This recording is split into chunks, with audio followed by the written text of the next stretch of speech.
Hello and नमस्ते सबैजनालाई हाम्रो basic concept of Python programming language video series in Nepali अन्तर्गत हामी आज डे 12 कन्टिन्यू गर्न जाँदैछौँ।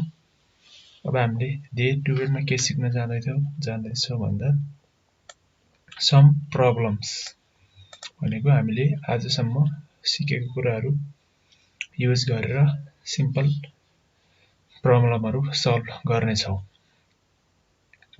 त्यसको लागि हामीले डे 11 सम्मको कन्सेप्टहरू युज गर्नेछौँ। Let's start our video. सुरुमा छ हाम्रो रिलेटेड टु लिस्ट।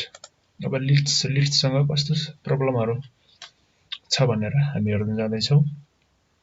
यसमा प्रब्लम स्टेटमेन्ट 1 छ।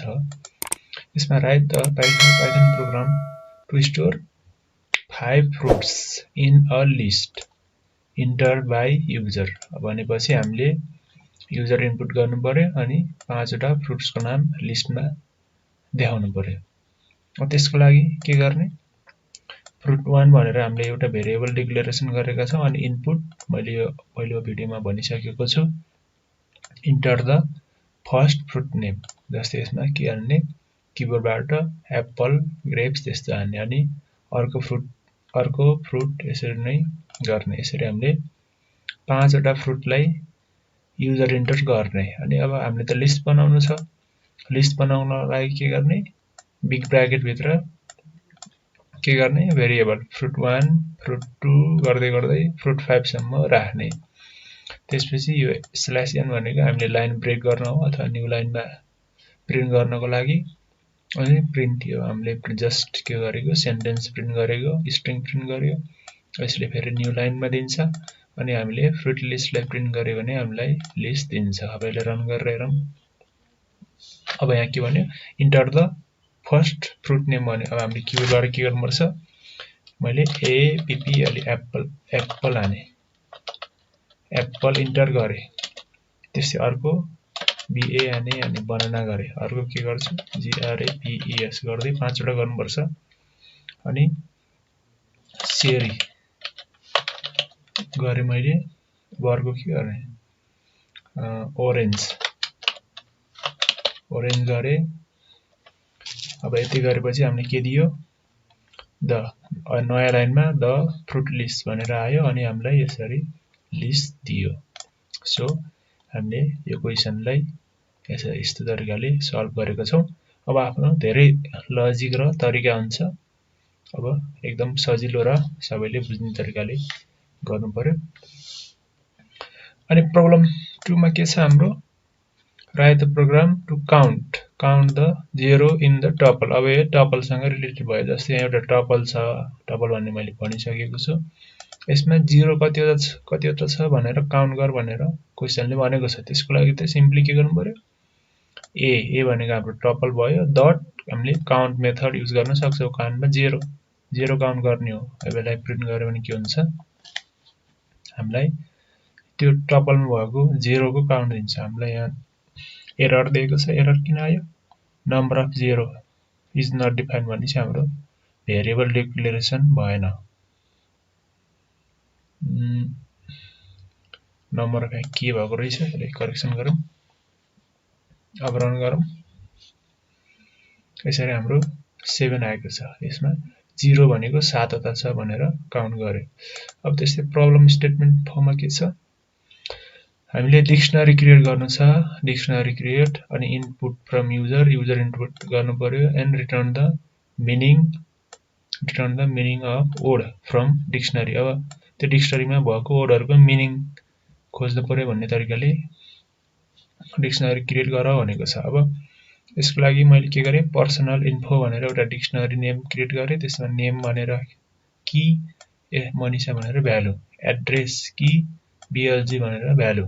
त्यस्तै डिक्सनरीमा की भ्यालु हुन्छ भनेको यसरी यो के भयो, एउटा डिक्सनरी भयो।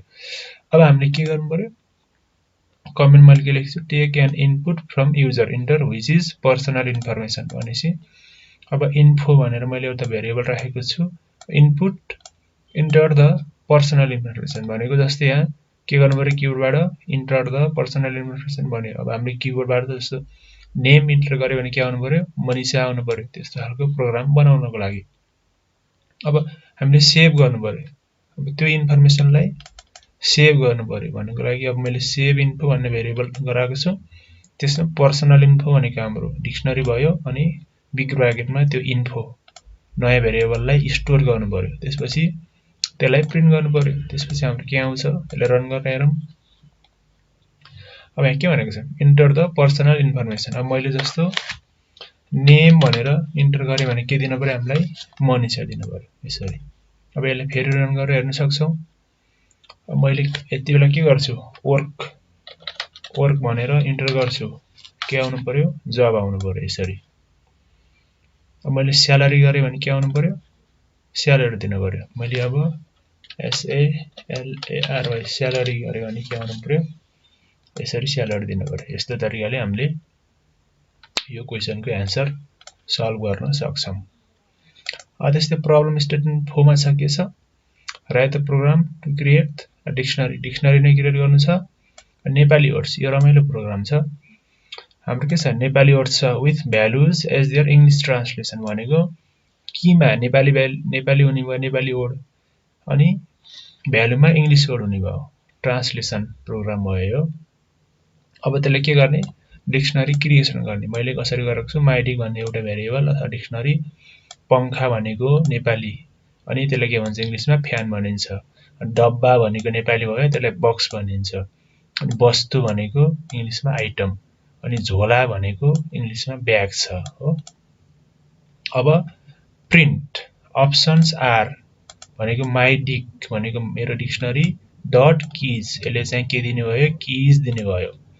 अनि अब इनपुट फंक्सन युज गर्नु पर्यो। Input enter the Nepali words भनेपछि अब हामीले किबोर्डबाट के गर्नु पर्यो, नेपाली वर्ड जस्तै पंखा भनेर किबोर्डबाट हान्यो भने हामीलाई के दिनु पर्यो, फ्यान भनेर आउनु पर्यो। भनेपछि अब यो अनुसार the meaning of your word is भनेर के दिनु पर्यो, माइडिक डट गेट भनेर मैले गेटको कुरा पनि पहिलो भिडियोमा गरेको थिएँ। अब यसलाई रन गरेर हेरौँ के आउँछ। यसरी अब हामीलाई के भयो, इन्टर द नेपाली वर्ड्स भने मैले के गर्छु, PHANKS पंखा भनेर इन्टर गर्यो भने हामीलाई के दिनु पर्यो, the meaning of your word is fan भनेर दिनु पर्यो, दिने भयो। यसलाई अगेन फेरि रन गरेर हेरौँ भने के आउँछ। यसपालि मैले के गर्छु, झोला JHOLA झोला भनेर हान्यो भने के दिन्छ, ब्याग भनेर दिन्छ। यसरी हामीले ट्रान्सलेसन टाइपको प्रोग्रामको इक्जाम्पल स्टडी गर्न सक्छौँ। त्यस्तै 5 मा के छ, 5 मा के छ भन्दा क्रिएट एन एम्प्टी डिक्सनरी। हामीलाई एम्प्टी डिक्सनरी बनाउनु छ, त्यसमा अलो 5 फ्रेन्ड। अब यसमा के गर्छ, 5 वटा साथीले आफ्नो फेभरेट ल्याङ्ग्वेजको एउटा डिक्सनरी बनाउनु छ। त्यसको लागि त के गर्नु पर्यो, एउटा एम्प्टी डिक्सनरी भयो, यो कर्ली ब्र्याकेट भनेपछि एम्प्टी डिक्सनरी। अब हामीले इनपुट माग्नु पर्यो, जस्तो कुनै पनि मान्छेले फेभरेट ल्याङ्ग्वेज भन्ला, त्यसरी 5 वटा यसरी डिफ्रेन्ट फ्रेन्ड्स अथवा मान्छेले बोल्ने ल्याङ्ग्वेज यसरी इनपुट गर्यो। अनि अब तिनीहरूले के गर्नु पर्यो, एम्प्टी डिक्सनरीमा राख्नु पर्यो। भनेको अर्जुनले के मन पराउँछ, मनिषाले के मन पराउँछ, त्यसरी नै हामीले डिक्सनरीमा इन्सर्ट गर्नु पर्यो। यसले किबोर्डबाट युजर इन्टर हुने भयो, अनि यसले के गर्नु भयो, त्यो युजर इन्टरलाई एम्प्टी डिक्सनरीमा इन्सर्ट गर्ने काम गर्नुभयो। अब हामीले यसलाई रन गरेर हेरौँ के आउँछ।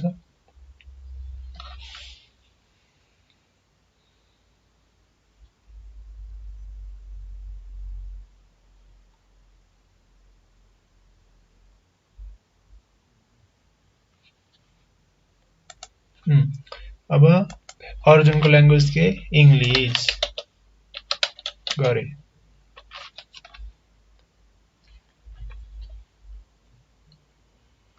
इङ्ग्लिस गरे। अब मनिषाको के, जापानिज, त्यसको कोरियन भनेर मैले हाने। अनि नेपाली यसरी गरे।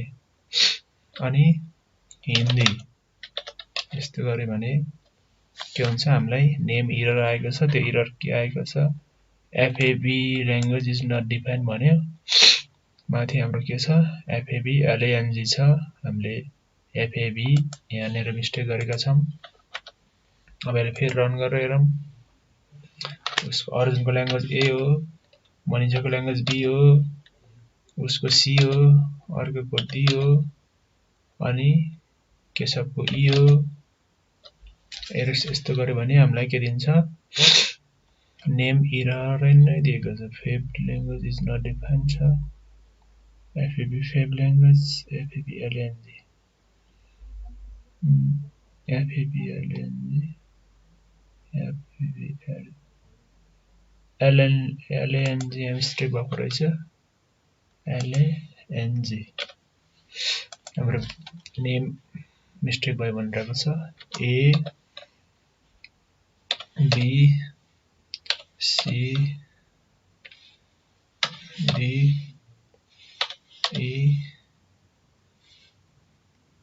यसरी हामीले यस्तो तरिकाले डिक्सनरी बनाएका छौं अर्जुनको ल्याङ्ग्वेज A मनिषाको ल्याङ्ग्वेज B भन्ने यस्तो तरिकाले हामीले त्यो प्रब्लमलाई सल्भ गरेका छौं अब प्रब्लम नम्बर 6 मा के छ हाम्रो स्प्याम डिटेक्सन गर्ने खालको जस्तो छ जस्तो हाम्रो make a lot of money click here subscribe now यस्तो भनेको छ भने यो स्प्याम हो भन्ने तरिकाले गरेको छौं जस्तै टेक्स्टमा इनपुट इन्टर द टेक्स्ट अब टेक्स्टमा के हुन्छ इफ अब इफ एल्स यहाँ आयो इफ मेक अ यो सेन्टेन्स भयो भने त्यो स्प्याम हो अनि अर्को यो भए पनि त्यो स्प्याम नै हो यो भने पनि त्यो स्प्याम नै हो त्यस्तै सिमिलरली अब else spam is equal to false भनेको अरु हो भने फल्स त्यो स्प्याम होइन भन्ने तरिकाले इफ स्प्याम हो भने अलर्ट भन्ने आउने भयो एल्स होइन भने त्यो नट फाउन्ड हुने भयो जस्तो हामीले यसलाई रन गर्यो भने के हुन्छ जस्तो टेक्स्टमा के गर्ने SUBSCRIBE मैले यो कोड गरे भने के हुन्छ ए alert this is text is spam यो भनेको स्प्याम हो भनेर आयो अब फेरि रन गरेर हेरौँ भने जस्तो मैले सी अरे हेलो हाई भनेर लेख्यो भने के हुन्छ दिस इज स्प्याम नै भनेको छ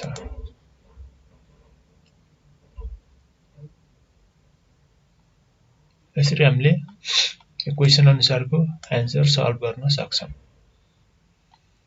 अब 7 नम्बरमा के छ हाम्रो फिबोनाची सिक्वेन्स त हामीले म्याथमेटिक्समा साइन्समा पढ्ने गर्छौं त्यो कसरी बनाउने भन्ने यस्तो तरिकाले हामीले गराउन सक्छौं इनिशियलाइजेसन त्यसपछि एन्ड टर्म्स भनेको कति टर्म्ससम्म गराउने हो हामीले व्हाइल लुप लगाउन सक्छौं त्यसपछि हामीले यसलाई फिबोनाची सिक्वेन्स क्रिएट गर्न सक्छौं जस्तो मैले 10 टर्म्सको लागि लेखे भने हाम्रो सिक्वेन्स यसरी आउने भयो अनि अब यसलाई हामीले 100 टर्म्ससम्म पनि गराउन सक्छौं 100 टर्म्ससम्म के होला त यस्तो तरिकाले हाम्रो फिबोनाची सिक्वेन्स जेनेरेट गर्न सक्छौं यो भिडियोमा यति नै अब अर्को भिडियोमा हामीले फंक्सन्सको बारेमा पढ्ने छौं थ्यांक यू फर वाचिङ